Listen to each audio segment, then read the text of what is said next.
To continue the idea that Georges Marger was really responsible for a lot of these so-called rules, I'll offer a few other anecdotals. The first would be that two of my former students eventually ended up in the Civic Orchestra of Chicago, their training orchestra. And both of them, who knew some of the rules, said that Bud Herseth made those very same points. He may have not articulated them in exactly the same way, but he made those very same points that Bill Vacchiano had made. Of course, the other figure would be the redoubtable Roger Voisin, and we know about his work with those same rules. The point of mentioning these two things is that they were not Schlossberg students. They had nothing to do with Schlossberg. They were Marger students. We all know that Bernie Edelstein was also a Marger student, but I have never really been in touch with any of his students, and so I don't know how he taught those things, or if he taught those things. The only person I know was Glenn Fischel, who was the one-time principal trumpet with the San Francisco Symphony Orchestra. The difference between Vacchiano and all of the others was that he took a much more structured approach to those rules. He wrote them down almost as if he were an English grammar teacher.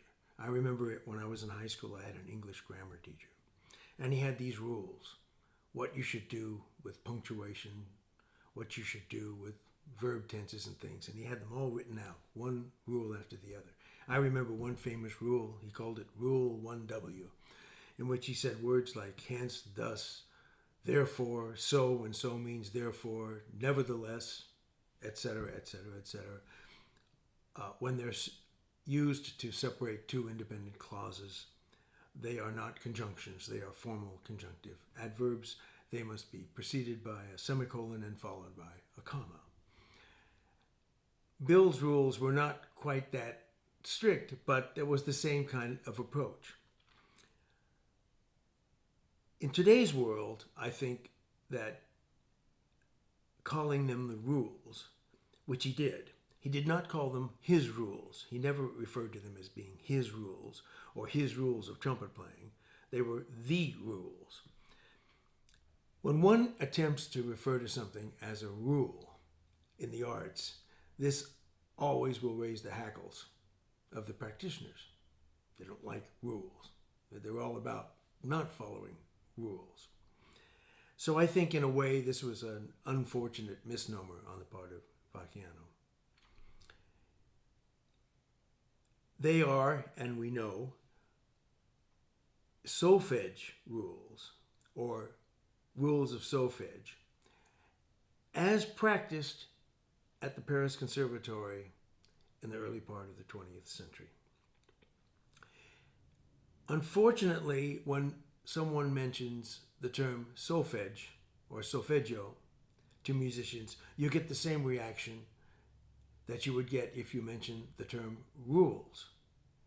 Because when people hear the term solfeggio, they think, oh, it's that damned first-year theory course I took in college when I had to learn all of the Italian syllables, do, re, mi, fa, sol, etc. So those were not really the same kinds of solfeggio principles that were used in Paris. Those were used in American music schools, European music schools, basically as pitch recognition. That was it. The rules of solfege as practiced in the Paris Conservatory were quite different. They had to do with rules of performance. I think that if Vacchiano had called them 19th century performance practices, they would have been accepted more readily and probably would have lived a longer life.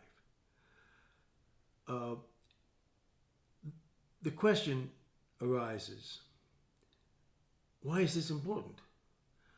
Well, it's important because the composition developments in Western music in the 19th century really are applicable to any traditional music that is written even today.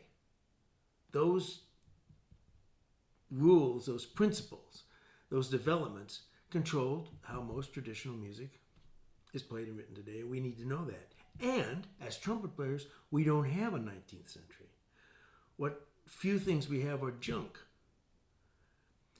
And so most teachers have had to be very creative, either using transcriptions or whatever, in order to make those points. Vacchiano took it a step further by saying, yes, but these principles apply to those transcriptions and things that we have played.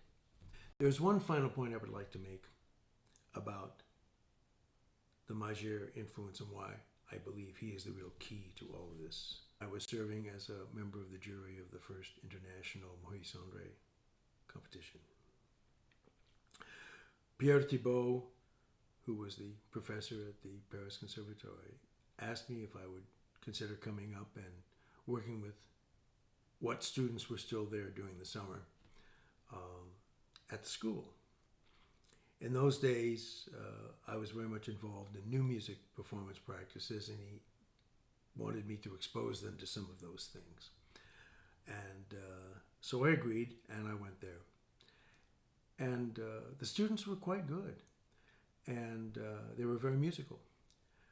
But I had trouble dealing with some of the new music issues because I felt they were lacking in the fundamentals of music, which I found rather ironic because this, of course, was the school where all of these things began, where they started. And Pierre gave that wonderful, warm, chuckly laugh of his, said, oh yes, but those things were done at this school, but the brass players were not a part of that because the brass players in those days were thought of as being a lower caste, socially and musically, and they were not allowed in those elite solfège classes. And this I found rather disturbing because I asked him, well, how does this comport with the conventional wisdom as it exists in the United States, that all of those rules came to our shores via Georges Magyar, who brought him from the French Paris Conservatory. He explained to me that, using today's parlance, Magyar had been a double major. He majored in viola and he majored in trumpet at the conservatory. And we also have some evidence that at a previous school he had attended, he had gotten a diploma in horn. So as a violist, Georges Magyar was able to take part in those elite solfège courses, and he applied them to his trumpet playing and his trumpet teaching, making him a very unique person even by Parisian standards. Although the anecdotal stories are that Georges Magyar was originally brought into Boston to become a member of the trumpet section. There were no vacancies at the time that he came here. And so he played his first year in the Boston Symphony as a member of the viola section of the orchestra.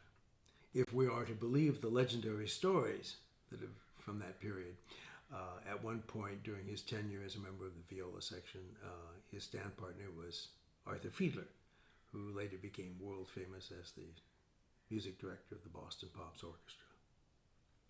I am willing to stand corrected on my opinions about Magyar's influence, but based on everything I know and have heard and put together, I really believe what I do.